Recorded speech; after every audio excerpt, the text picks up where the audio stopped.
Few deny that to get good at anything requires practice, but the undeniable truth is that so much practice does not result in improvement in retained skill. If it did, all golfers who practiced would see their handicaps fall, and this clearly isn't the case. One of the biggest underlying reasons for unrewarded practice is the belief that simply repeating the right movement enough times will result in improvement. What the science of motor learning is telling us, however, is that repetition alone is not enough. The very nature of practice is hugely influential in skill acquisition and retention. When the nature of practice matches the way the human brain learns, improvement can be accelerated. One of the ways that expert coaches tap into this accelerated improvement is through a concept called the sweet spot of learning, which I'll explain in a moment. Firstly, let's put things into context. Learning is fundamentally a problem-solving process. The task or goal of the movement is the problem to be solved, and the feedback we get through attempting the task helps a new movement to evolve. The task could be a centered strike, a draw, holding a 4-foot putt, for example. Mistakes made en route are essential to the process. In the quick-fix, solution-seeking culture of golf, trial and error is seen as a negative thing. In fact, it's quite the opposite. Good coaching helps guide the golfer on their journey to solving the task through physical trial and error. And if you learn this way, by experience, you can truly own your swing because you chose it. As an aside, this partly explains why so many of the world's top golfers have different looking swings. They have all found different ways, unique to them, of solving the same problems. However, good coaching and good self-coaching needs to be quite canny about setting the task difficulty. Get it wrong and learning and/or confidence could evaporate. The trick is to find the sweet spot of learning.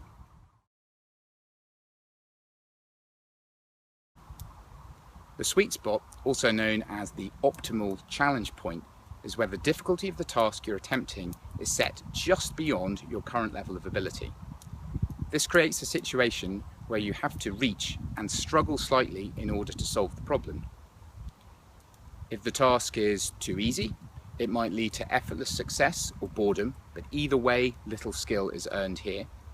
If the task is too difficult, then it can be hard to make sense of what is happening. The failure rate will be high, so practice is very demotivating.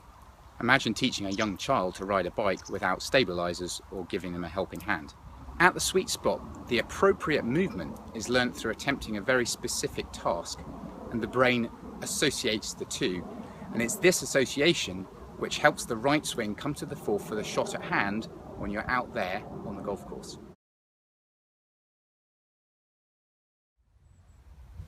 Let's say you were working on your ability to strike chips well. One of the main ways you can moderate the difficulty of the task is the lie you give yourself. You might find fluffier lies easier to find a good strike from because the ball is sitting up. But once you got the hang of it, you would be doing yourself a disservice if you didn't then venture to slightly tighter lies. In making it a little harder, you create the conditions where your technique will have to be refined slightly in order to achieve the new task. In contrast, starting from too tight a lie can decrease performance so much that learning doesn't occur here either. Provided you're getting decent feedback about what's happening in the initial failed attempts, the chances are you will figure out what refinements are necessary to find good strikes off the tighter lie.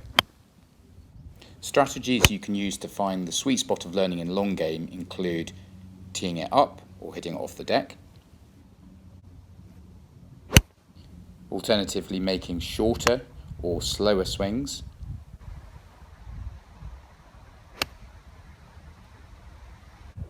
another option is to go from a large target to a smaller target or vice versa.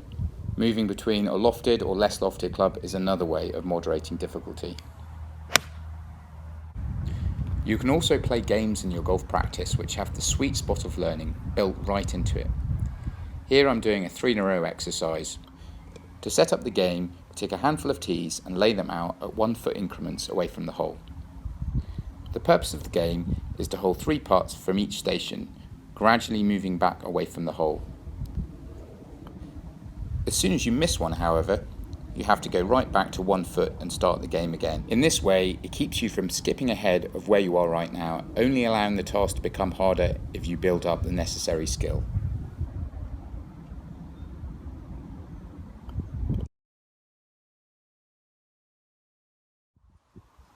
As you will know from the peaks and troughs of a practice session, your level of ability is quite a fluid thing, so the sweet spot of learning will need adjusting several times within one practice session. Becoming aware of where am I right now is key to ensuring practice sessions are worthwhile and avoiding those that feel like you're banging your head against a brick wall. Ultimately, if you see task difficulty as a sliding scale that can be adjusted in either direction whenever necessary, you'll get the hang of this. Another aspect of the nature of practice closely related to task difficulty is the predictability of it. I will explain how randomizing your practice can help you prepare for the unique challenges a round of golf can throw at you in the next video.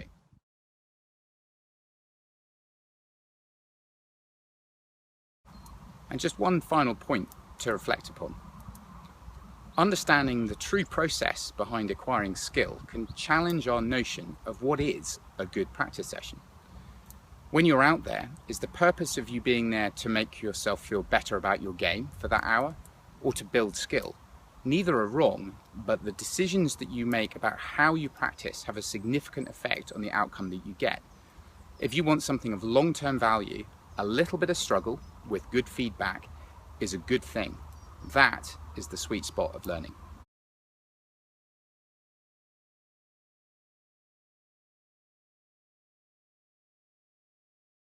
Setup. Remember that once you leave the flat lie of the practice range mat, each shot is either subtly or significantly